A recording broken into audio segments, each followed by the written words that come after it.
আপনি কোরআন পড়ে যাচ্ছেন আর ফেরেশতারা শুধু সওয়াব লিখে যাচ্ছে। আলহামদুলিল্লাহ। শুধু এখানেই কোরআনের কারিশমা শেষ তা নয়, আপনার জীবন চলার সবচেয়ে বড় পথ আপনাকে কোরআন দেখাবে, শ্রেষ্ঠতম পথ আপনাকে দেখাবে। কোনটাতে আপনার কল্যাণ, কোনটাতে আপনার মঙ্গল, কোরআন সেটা বলে দেবে। আবার কোনটা আপনার জন্য ক্ষতিকর, কোরআন সেটাও বলবে। আপনার উপকার কিসে, আপনার ক্ষতি কিসে, এটা কোরআন বলবে। অন্যরা যদি আপনার উপকারের কথা বলতে চায়, সেই কথাটা হবে আন্দাজ এবং অনুমান ভিত্তিক।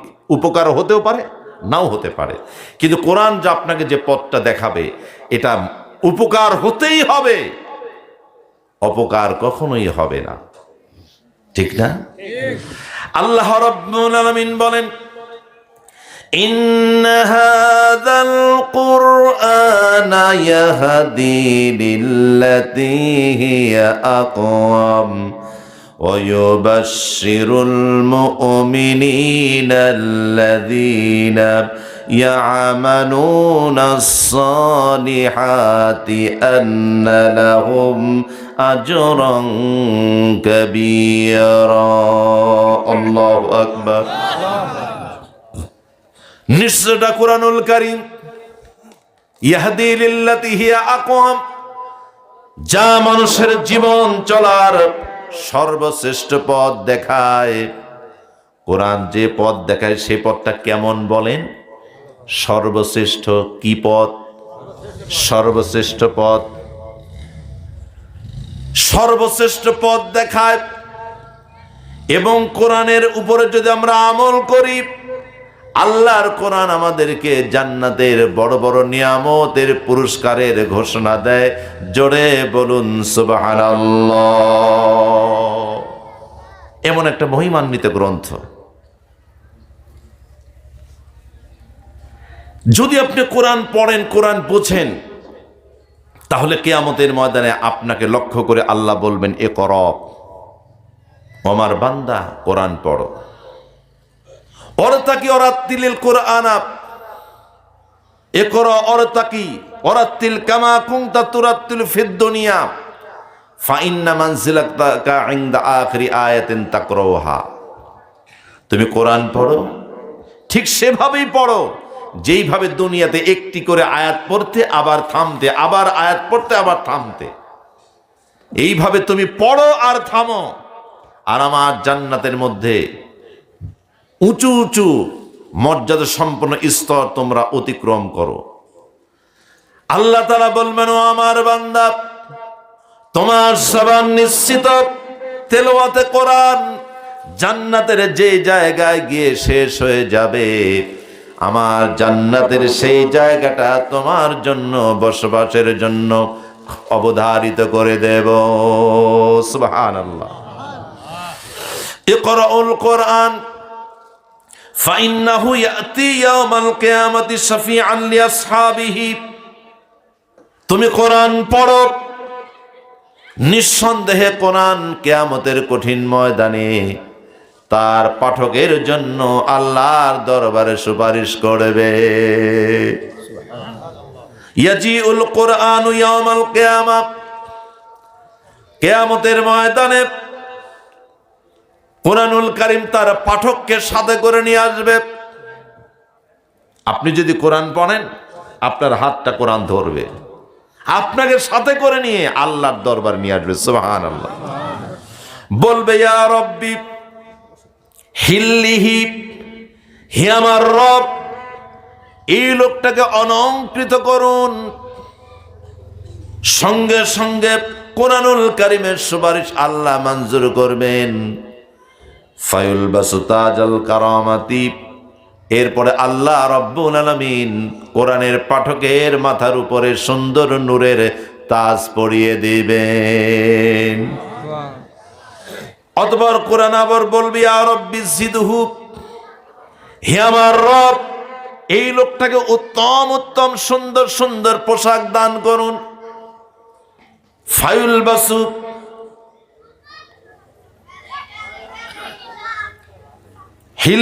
হিল্লাহুল কারামাতি,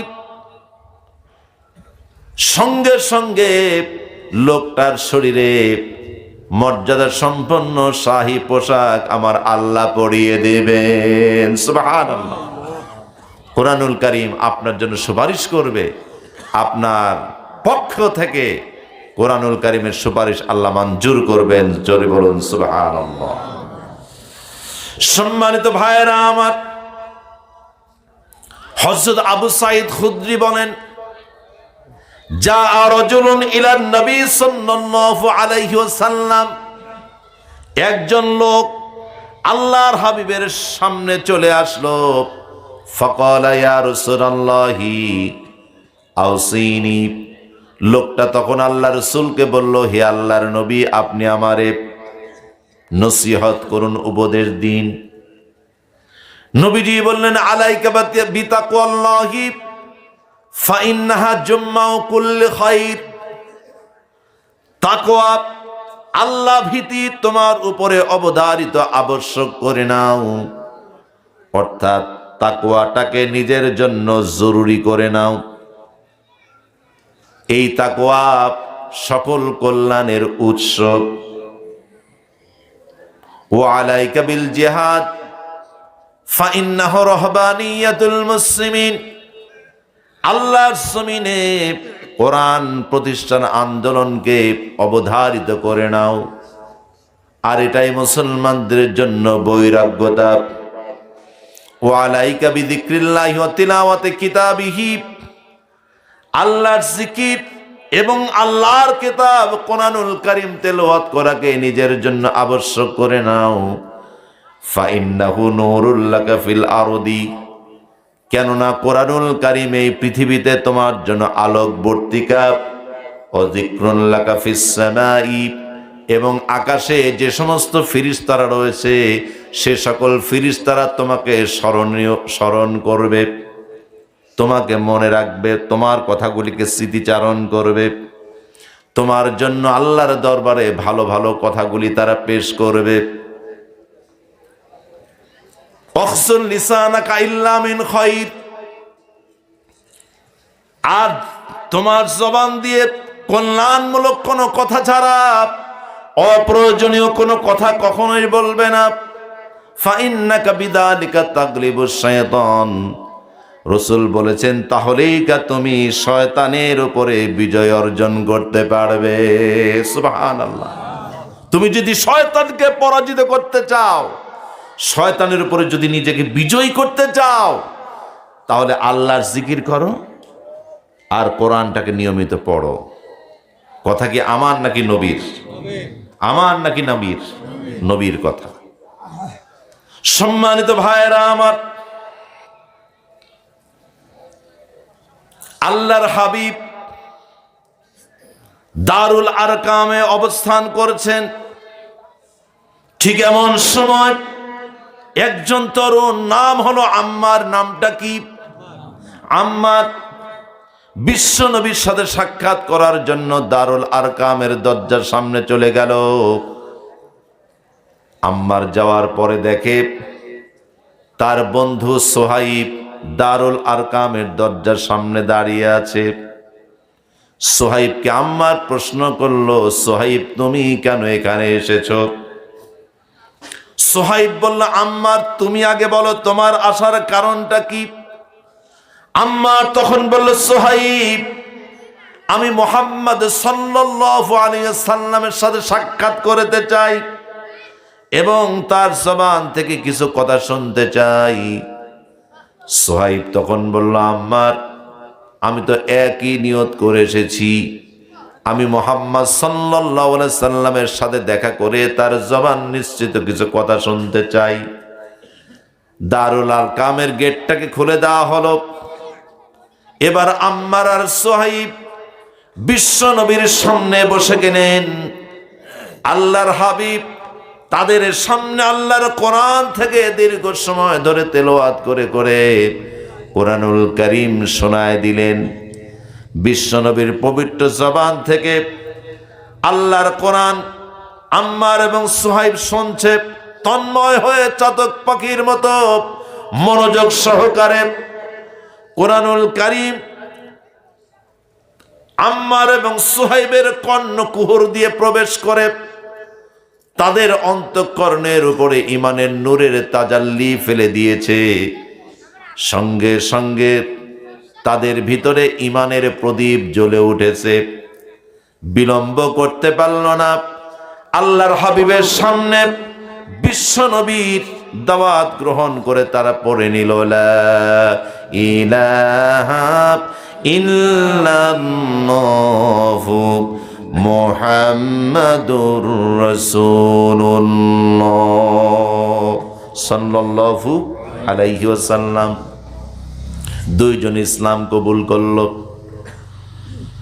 নবী আমার বললেন, আম্মার ও সুহাইব, ইসলাম কবুল করেছ, মক্কার পরিবেশ তোমাদের অনুকূলে নয়, প্রতিকূলে। সুতরাং ঈমানের কথাটা গোপন রাখার চেষ্টা করো। কিন্তু আম্মার ঈমানের কথাটাকে গোপন রাখতে পারলেন না, ঈমানের জজবা নিয়ন্ত্রণ করতে পারলেন না। চলে আসলেন বাইতুল্লাহর সামনে। সেখানে বসা ছিল আবু জাহাল, আবু লাহাব, ওলীদ ইবনে মুগিরা, উতবা, সাইবা। তাদের সামনেই হযরত আম্মার আওয়াজ করে বলল, এইমাত্র দারুল আরকাম থেকে এসেছি, বিশ্বনবীর কদমটাকে চুম্বন করার সৌভাগ্য অর্জন করেছি। আল্লাহর হাবিবের পবিত্র হাতে চুম্বন করে ইসলাম কবুল করেছি। যাহামাত্র কথা বলেছে তখন হযরত আম্মার উপর অকথ্য নির্যাতন, মারতে মারতে বেচারাকে একবার বেহুশ করে ফেলেছে। দীর্ঘ সময় পরে হুঁশ ফিরে আসলো। হুঁশ ফিরে পাওয়ার পরে আবু জাহাল আম্মারকে প্রশ্ন করলো, আম্মার, ইচ্ছে করলে তুমি এখনো নিজেকে বাঁচাতে পারো, তোমার জীবনটাকে আমরা ভিক্ষা দিয়ে দিতে পারি, বিনিময়ে ইসলাম ছাড়তে হবে, ঈমানটাকে ছাড়তে হবে। হযরত আম্মার তখন দীপ্ত কণ্ঠে বললেন, আবু জাহাল, জীবন দিয়ে দিতে পারি কিন্তু ঈমান কখনো দিতে পারি না। কি ঈমানের শক্তি, পাওয়ার আপনি লক্ষ্য করেন। আর আমরা হক কথা বলার সাহসই রাখি না, সত্য সঠিক কথাটা বলতে পারি না। এই যে সামনে নির্বাচন আছে না, ফেব্রুয়ারির কয় তারিখে? 12 তারিখে। কত প্রার্থী আসবে, যে প্রার্থী আসবে সেই প্রার্থীর সাথে মুসাফা করে, হ্যান্ডশেক করে বলবে যে হ্যাঁ আমরা আসলে আপনার সাথেই আছি। একটু ঈমানি চেতনা নাই যে মিথ্যা কথাটা বললেন, সত্য কেন বলতে পারলেন না? কেন সত্যের সাথে থাকতে পারলেন না? আমরা আপোষ করে চলছি বিধায় আজকে তারা গোটা দেশটাকে নিজেদের রাজত্ব হিসাবে মনে করে আপনার আমার উপরে নিষ্পেষণার নির্যাতন চালাচ্ছে। ঠিক না ভাই?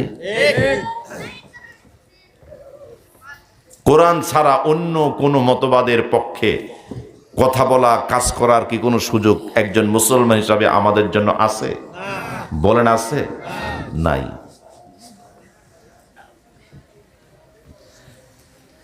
সবসময় মনে রাখতে হবে, একজন মুসলিম হিসাবে আল্লাহর কোরআন শুধু পড়বো তা নয়, আল্লাহর কোরআন পড়বো, কোরআনের আইনটাকে বাস্তবায়ন করার জন্য একজন মুসলিম হিসাবে আমাকে ভূমিকা রাখতে হবে। এটাই হলো আমার ঈমানের দাবি। ঠিক কিনা? এটাই ঈমানের দাবি।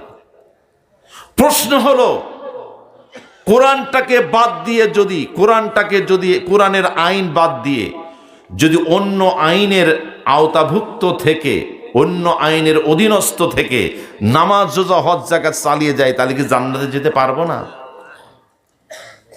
অনেকে এটা মনে করে যে নামাজ, রোজা, হজ, যাকাত আদায় করলেই তো জান্নাতে যাওয়া যাবে।